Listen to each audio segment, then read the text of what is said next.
Let's do another short podcast, but this time focusing on administrative, political, legal, and economic challenges. There is an extensive discussion on this in my adaptation course, where mainstreaming adaptation for managing economic challenges is a big deal, in addition to legal, political, and administrative challenges there as well. So resilience, of course, is about adaptation, so it's not independent, but here the way we have defined resilience is really nice, that it's not just about going back to the previous state of functioning, but to come back and stay on the path to sustainable development. So there is an evolutionary part of the resilience as well. The complexity of human environment systems is not only a technical and environmental challenge. It is mainly a challenge because human beings have a global tendency to organize this complexity into parts and to forget or ignore the relationships between the parts.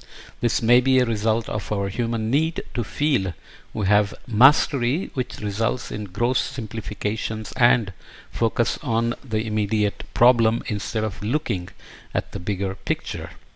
Okay, a strategy that becomes particularly risky as we often forget what we want to keep while focusing on what we need to fix. What is this? So human need to feel we have mastery results in gross simplification and a tendency to focus on immediate problems instead of looking at the bigger picture or into the future. In administrative and political terms, this silo thinking is reinforced by matching organizational structures. So you keep on building the same kind of structures: governance, law, legal systems, enforcements, political systems, and economic systems, fiscal policies. Thus, having organizations that are interdependent or even overlapping, but which hardly communicate, are created when silo thinking continues.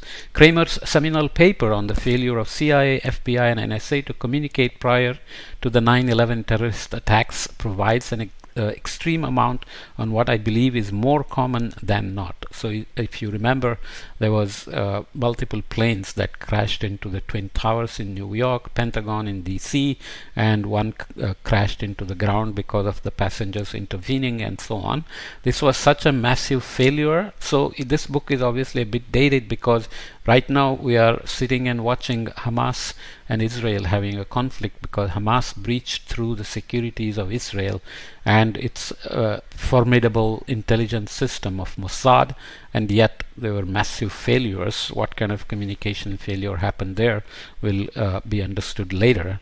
So you can see that systems may be very powerful and very effective in some context on their own in their own silo, but when such acts happen at scales that they didn't expect, the communication between parallel organizations like CIA, FBI, and NSA will lead to some things that you don't actually expect at all, and then you make changes and wait to see if something like that will happen again, and that leads to massive changes in the system. If you look at the entire security check at the airports, it has changed dramatically, leading to many employment opportunities for frisking people and checking people, security lines.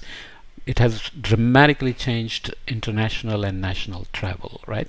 Turf wars, competition over limited resources, and general diffusion of responsibility are just a few examples of related challenges undermining our prospect to develop resilience, especially as complex organizational settings are likely to generate conflicting objectives and misunderstandings concerning priorities. When overlaying these challenges with the cognitive and social challenges introduced earlier, it is difficult not to be disillusioned about the prospect of a sustainable future. A major challenge for developing resilience is the most complete focus A major challenge for developing resilience is the almost complete focus on perpetual economic growth, an idea that is so ingrained that it is rarely questioned in the mainstream. At the same time, as it is so completely illogical when we live on a planet with finite resources, as we'll see the prop here, another major economic challenge is the unequal distribution of the resources we do have available, resulting in affluence for some while others have no option but to live in poverty and under dangerous circumstances.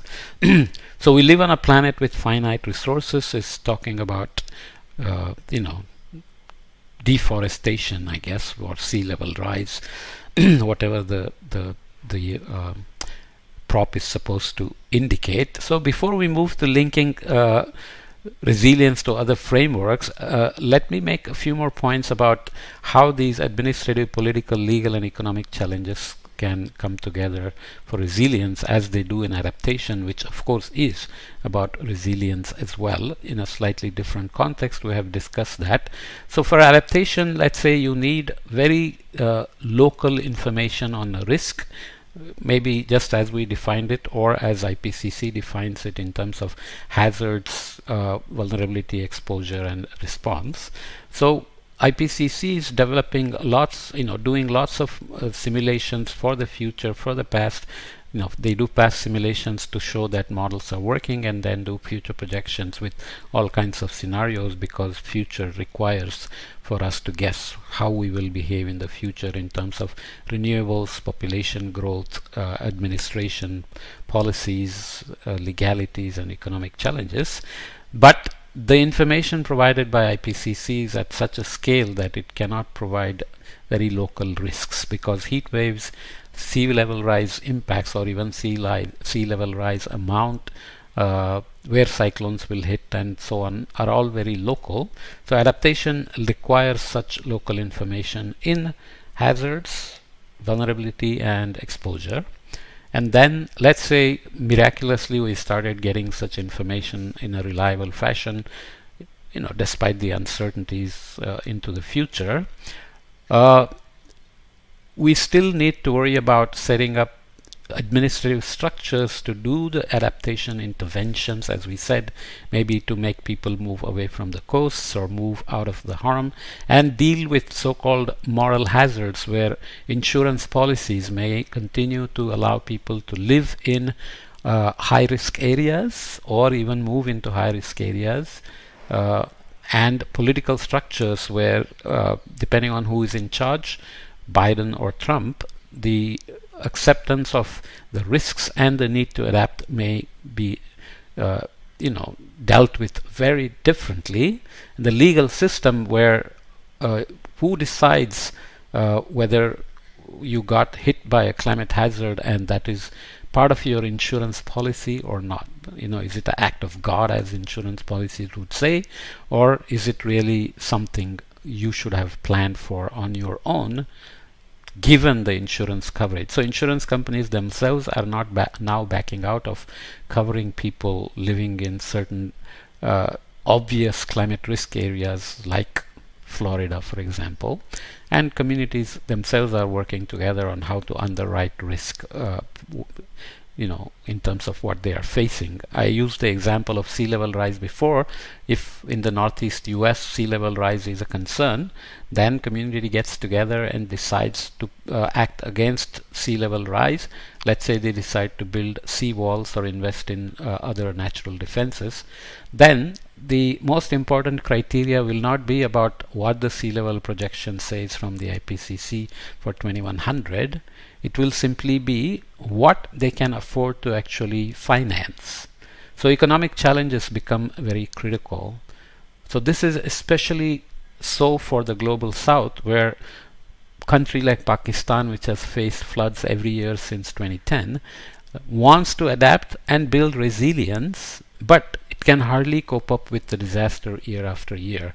Before it has barely recovered from a massive nationwide flood, it is hit by the flood next year again. In the meantime, there are crop losses, economic difficulties, and so on.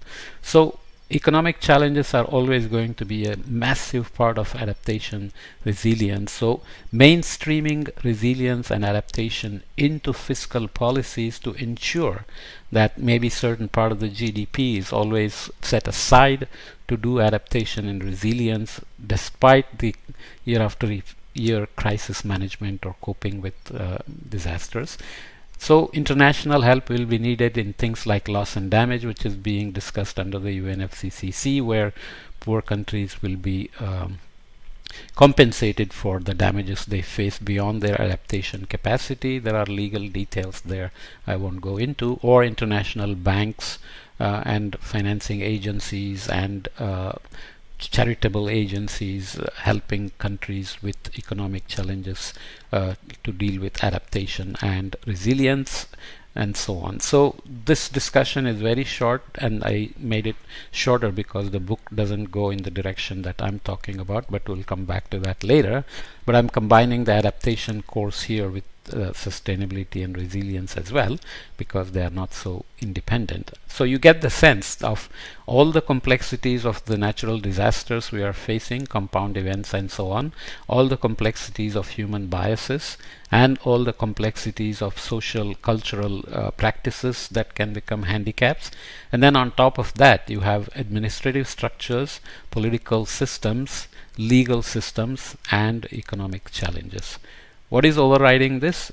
The desperate need to grow economically or develop economically despite all these risks and challenges and hazards is an overwhelming one. What does that do? That makes you use coal when necessary because you have no option. You know, the perturbation of the Russian war with Ukraine into the gas markets made even Europe think about starting up the coal heating for homes and coal power plants, and importing gas from Norway and US, even though natural gas is not a it's still a fossil fuel. They started calling it low emission fuel and so on. So we are always planning to accomplish sustainable development and resilience, adaptation and so on, but with, as this last sentence says here, when overlying administrative, political, legal and economic challenges with the cognitive and social challenges we talked about before, it is difficult not to be disillusioned about the prospect of a sustainable future. So the key question is, can we still get ahead in the game of remaining on a sustainable development path with the human development and environmental footprint in mind, and make resilience operational? Okay, so we'll come back and discuss that and try to link resilience to other frameworks as well. So I talk about these issues because they are some things that are important and not necessarily covered in each book. Even the books tend to be siloed, right? Because the authors come in with their own perspectives and focus on a certain direction. They cannot cover all dimensions. So I use multiple books and multiple reports to try and cover the missing aspects from one book to the other. Okay, so we'll meet you in the next podcast.